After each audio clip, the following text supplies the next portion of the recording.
Hello everyone मु सुशांत आपको स्वागत करुच्ची आपंकर प्रिय यूट्यूब चैनल स्मार्ट ओडिया को। तो पिलामाने अष्टम श्रेणी वार्षिक परीक्षा मार्च 15 रु आरंभ होगा जाऊँगी। तो चलो आम वार्षिक परीक्षा ओडियार किसी प्रश्न उत्तर देखने जहाँकि तुम बहुत हेल्पफुल हे। ता पूर्व पिलामाने चैनल नुआ थे चैनल को सब्सक्राइब करदेव कहीं आम चैनल तुमको समस्त सब्जेक्टर एमती प्रश्न उत्तर देखा मिलज। तो डेरी नक चैनल को सब्सक्राइब कर दियो और पाखे बेल आइकन को प्रेस कर ऑल बटन क्लिक कर दियो। तो चलो फुल फुल मार्क एम प्रश्न उत्तर गुड़िक देखा जहाँ कि तुम बहुत हेल्पफुल हम। ता पूर्व टेलीग्राम चैनल जब जॉइन करन व्हाट्सएप चैनल डिस्क्रिप्शन लिंक अच्छे जॉइन करनब। देख पिलामाने एठारे रही आमर कौन द्वितीय समाप्ति सूचक मान निर्धारण बा एसे2 जोटा तुम श्रेणी अष्टम विषय भाषा समय तुमको 2 घंटा मिल।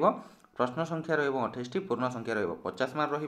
तो ये तुम तुम ना लिख शिक्षार्थी नाम एठारे रोल नंबर एठारे विभाग एठारे तारीख लिख एठारे तुम विद्यालयर नाम एठारे ब्लॉक और एठारे तुम जिलार नाम लिख ये तुम लिखला फ्रंट पेज प्रथम प्रश्न आम कौन आछि जे प्रति प्रश्नर मूल्य डाहाण पाखरे दिया जाइछि अनुच्छेदटी को पढ़ी 1 रु 6 नंबर पर्यंत प्रश्न गुड़िकर उत्तर लेख। एठारे कौन कही देखा आम जो अनुच्छेदटी पढ़ा आमको आश्चर्य कला भली भूमिटी आम देश तुलन में अति छोटिया देश भारत भली से देशर प्राकृतिक संपद नाही समुद्र पतन ठारू तले थिबारु बुड़ी जिबार भय थाए प्रति मुहूर्त से माटी रे मरणर आशंका थाए कथारे अछि जीए डरे सीए मरे जीए न डरी प्रतिटी परिस्थिति को साहसर सहित मुकाबिला करे शेष में तार ही आमर कौन हुए जितापट हुए जे डर को दूर कर दिए से ही वास्तव में विजयी हुए। एमती भूमिटी होउछि आजिर नेदरलैंड बा अतीतर हॉलैंड सेठाकार प्रतिटी मनीष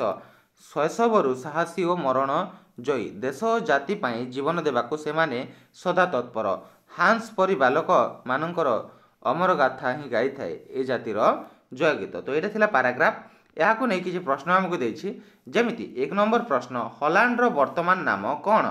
तो पिला माने एठारे आमे कौन लिखिबा जेहेतु पैराग्राफटा आमे पढ़िले एठारे लिखिबा आमे कौन हॉलैंड रो देखो जहाँ लिखुची मु भल भाव देख हॉलैंड रो वर्तमान नाम देख मो लेटर टी जदि बुझी होनी मु कथा को सुनो हला हॉलैंड रो वर्तमान नाम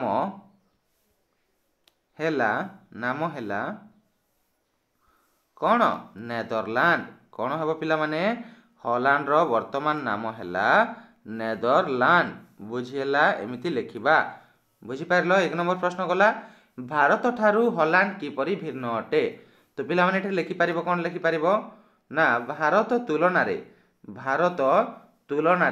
हॉलैंड अति छोट देशटी होइतिबारु भारत ठारू हॉलैंड भिन्न एतिक लिखिपार जहाँ कहली शुणिकी लेख है।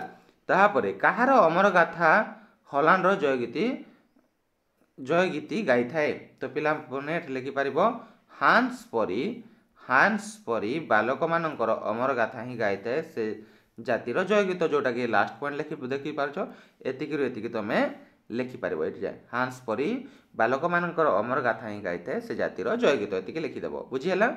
तापर पिला माने नेक्स्ट प्रश्न 4 नंबर कौन कही नेदरलैंड बासी कहीं प्रति मुहूर्त मरण आशंका थाए। एटा लिखिपार कौन लिखिपार जहाँ कहूँ शुण समुद्र पतन ठारू तले थिबारु बुड़ी जिबार भय प्रति मुहूर्त मरणर आशंका थाए एतिक लिखिपार। तापर पिला माने 5 नंबर जीए न डरी प्रतिटी परिस्थिति को साहसर सहित मुकाबिला करे शेष में तार ही जितापट हुए यह कहा कह जाइछि। तो पिला माने यह क्या कह जाइछि हॉलैंड रे बास करुथिबा लोक मानक पई कह जाइछि 1 मार्क रो एतिक लिखिले भी फुल मार्क मिले बुझीला। तापर पिला माने कौन कही एठारे केउ स्थानर मनीष को शैशवरु साहसी और मरण जयी बोली कह जाइछि।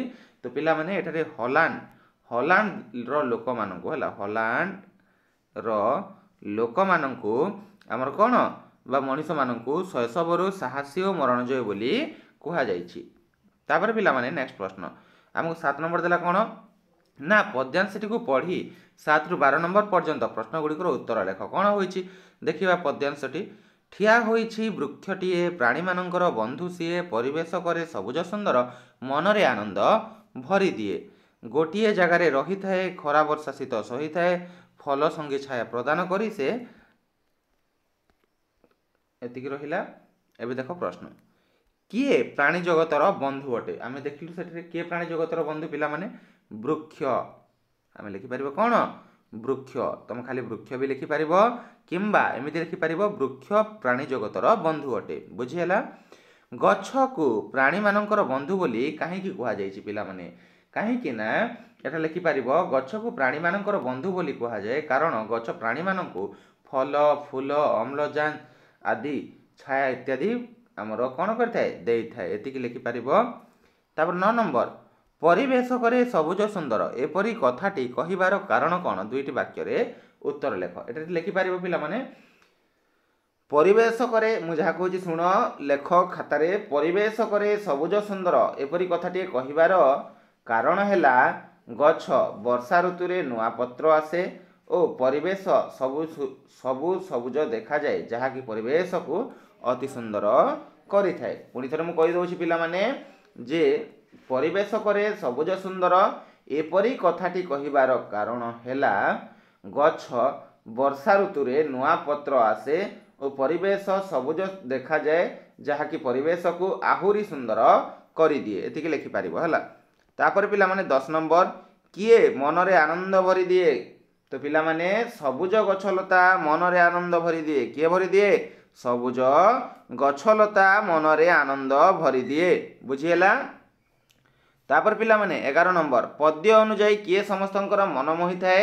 ତ ପିଲାମାନେ ପଦ୍ୟ ଅନୁଯାୟୀ ବୃକ୍ଷଲତା ସମସ୍ତଙ୍କର ମନ ମୋହିଥାଏ। ଏତିକି ଲେଖିପାରିବ। 12 ନମ୍ବର, ଉପରେ ଦିଆଯାଇଥିବା ପଦ୍ୟଟିକୁ ବୁଝି ତା ସମ୍ପର୍କରେ 3ଟି ବାକ୍ୟ ଲେଖ। ଯାହା ବି ଆମେ ଦେଖିଲୁ ଉପରେ ସେ ଅନୁସାରେ 3ଟି ବାକ୍ୟ ମୁଁ କହିଦେଉଛି, ଶୁଣ ଭଲ ଭାବରେ। ପ୍ରଥମ ଆମେ ଲେଖିପାରିବା ସବୁଜ ବୃକ୍ଷ ପରିବେଶକୁ ସୁନ୍ଦର କରିଦିଏ। ହେଲା, ଏତିକି ଲେଖିପାରିବ। ସବୁଜ ବୃକ୍ଷ ପରିବେଶକୁ ସୁନ୍ଦର କରିଦିଏ, ପ୍ରଥମ ପଏଣ୍ଟ। 2 ନମ୍ବର ପଏଣ୍ଟ, ବୃକ୍ଷ ହେଉଛି ପ୍ରାଣୀମାନଙ୍କର ବନ୍ଧୁ। ବୃକ୍ଷ ହେଉଛି ପ୍ରାଣୀମାନଙ୍କର ବନ୍ଧୁ। ବୁଝିହେଲା। 3 ନମ୍ବର ପଏଣ୍ଟ, ସବୁଜ ବୃକ୍ଷ ସମସ୍ତଙ୍କର ମନକୁ ମୋହିଥାଏ। ସବୁଜ ବୃକ୍ଷ ସମସ୍ତଙ୍କର ମନକୁ ମୋହିଥାଏ। ବୁଝିହେଲା। ତାପରେ ପିଲାମାନେ 13 ନମ୍ବର ଦେଖ, ସରଳ ଭାଷାରେ ବୁଝାଇ ଲେଖ। ଏଠାରେ କ'ଣ ଦେଇଛି? କ୍ଷମା କର ମୋତେ ନାଶ ମୋର ପାଶବ ପ୍ରୟାସ। ଏଇ ଯେଉଁଟା ଟିକେ ତୁମର ସରଳାର୍ଥ, ଏଠି ଲେଖିପାରିବ କ'ଣ? କ୍ଷମା ... ପ୍ରୟାସ। ଉକ୍ତ ପଦ୍ୟାଂଶଟି ଆମେ ପଠିତ ବହିର ଯେଉଁଠାରେ ବି ଆସିଛି ସେଇଟାକୁ ନେଇକି କ'ଣ ବୁଝିଲ ଏଠାରେ 2 ଧାଡ଼ି ଲେଖିଦେବ। ତାପରେ ପିଲାମାନେ ଆଉ ଗୋଟେ ଦେଇଛି ଦେଖ, ସରଳ ଭାଷାରେ ବୁଝାଇ ଲେଖ। ଜାତିର ଏ ଅଟେ ଅମୂଲ୍ୟ ସମ୍ପଦ, କନା ଛେକା ଖଣ୍ଡେ କେବଳ ନୁହେଁ। ଏଇଟାକୁ ବି ତମେ ସରଳ କରିକି ଲେଖିପାରିବ। ଏଠାରେ କ'ଣ ଲେଖିପାରିବ? ବୁଝିହେଲା। ଏତିକି ଲେଖିବ। ଯାହା ବି ଏଠାରେ ବୁଝିଲ ଲେଖିଦେବ ଟିକେ ହେଲା। ଏଇଟା ମୁଁ ଛାଡ଼ି ଦେଉଛି, ବାକି ତୁମେ କରିଦେଉଛି। ଦେଖ 15 ନମ୍ବର, ଏକ ପଦରେ ପ୍ରକାଶ କର। ଯାହାକୁ କାଟି ହେବ ନାହିଁ ସେଇଟା ହେଲା ପିଲାମାନେ କ'ଣ? ଅକାଟ୍ୟ। ଯାହାକୁ କାଟି ହେବ ନାହିଁ ସେଇଟା ହେଲା କ'ଣ? ଅକାଟ୍ୟ। ତାପରେ ନିମ୍ନରେ ଥିବା ଶବ୍ଦଟିର ନାମ ଧାତୁ ବାଛି ଲେଖ। ମନର ନାମ ଧାତୁ କ'ଣ ହେବ? ମନେଇବା। କ'ଣ ହେବ ପିଲାମାନେ? ମନେଇବା। ବୁଝିହେଲା। ତାପରେ 17 ନମ୍ବର, ଏଠି ଦେଖୁଛ, ଏଇଟା ମନେଇବା ଅପସନ୍ରେ ଦେଇଥିଲା ହେଲା, ଅପସନ୍ରେ ଅଛି ମନେଇବା। ତାପରେ 17 ନମ୍ବର, ତଲେ ଦିଆଯାଇଥିବା ବିଶେଷ୍ୟ ପଦକୁ ବିଶେଷଣ ପଦରେ ପରିଣତ କରି ଲେଖ। ସଂସ୍କୃତି, ଏହାର କ'ଣ ହେବ? ସାଂସ୍କୃତିକ। ଏଇଟା କ'ଣ ହେବ ପିଲାମାନେ? ସାଂସ୍କୃତିକ। ବୁଝିହେଲା। ସାଂସ୍କୃତିକ ଲେଖିବ। ତାପରେ ଅନୁକୂଳର ବିପରୀତାର୍ଥ ବୋଧକ ଶବ୍ଦ ଲେଖ। ଅନୁକୂଳର କ'ଣ ହେବ? ପ୍ରତିକୂଳ। କ'ଣ ହେବ ପିଲାମାନେ? ପ୍ରତିକୂଳ। ବୁଝିହେଲା। ତାପରେ ଦେଖ, ମୌଳିକ ଭଳି ଆଉ ଏକ ଶବ୍ଦ ଲେଖ। ମୌଳିକ ଭଳି ଆଉ ଗୋଟେ ଶବ୍ଦ କ'ଣ ହେଇପାରିବ? ନା ତମର ଯୌଗିକ ହେଇପାରିବ। ମୌଳିକ ଭଳି କ'ଣ? ଯୌଗିକ ଲେଖିଦେବ। ଏଠାରେ କ'ଣ? ଯୌଗିକ। ବୁଝିହେଲା। ତାପରେ 20 ନମ୍ବର ଦେଖିବା, ତଲେ ଦିଆଯାଇଥିବା ଶବ୍ଦ ମଧ୍ୟରୁ ଠିକ୍ ବନାନ ଥିବା ଶବ୍ଦଟିକୁ ବାଛି ଗୋଲ ବୁଲାଅ। ଏଠାରେ ଦେଖ ଚିରଞ୍ଜୀବୀ ଅଛି। ଏଠାରେ କେଉଁଟା ଠିକ୍ ଅଛି? ପ୍ରଥମରେ ଯେଉଁ ଚରେ ହର୍ଷିକାର ଅଛି এইটা তোমার ঠিক ଅଛି। ବୁଝିହେଲା। এটা ଯେଉଁଟା ପ୍ରଥମଟା ହେଲା। ତାପରେ ଦେଖ 21 ନମ୍ବର, ତଲେ ଦିଆଯାଇଥିବା ଶବ୍ଦର ସଂଯି ବିଚ୍ଛେଦ କର। ଦେଖ ଏଠାରେ ଦେଇଛି ପରସ୍ପର। ପରସ୍ପରର କ'ଣ ହେବ? ପର ହେଲା ଯୋଗ ପର। ଏଠାରେ ଯୋଉ कौन कौच तुम जो सेटा ए चिन्हटा लगे पर पर है तापर इतस्तत ये इतस्ततर कौन हम इत है प्लस सत बुझीगला तापर पिला माने 22 नंबर नाही स्पृधा जहार निस्पृह सेहीपरि नाही लज्जा जहार कौन हम निर्लज कौन हम निर्लज नाही लोभ जहार कौन हम निर्लोभी कौन हम निर्लोभी निर्लोभी है देख मो स्क्रीन टा काम कर भल भाव से हूँ लेटर गुड़ाक तो टिके मैनेज करनब से बुझीगला तापर देख 23 नंबर शौचालय परी आउ गोटे शब्द कोठरी मध्य लेख शौचालय पर आउ कौन हो पार पिला माने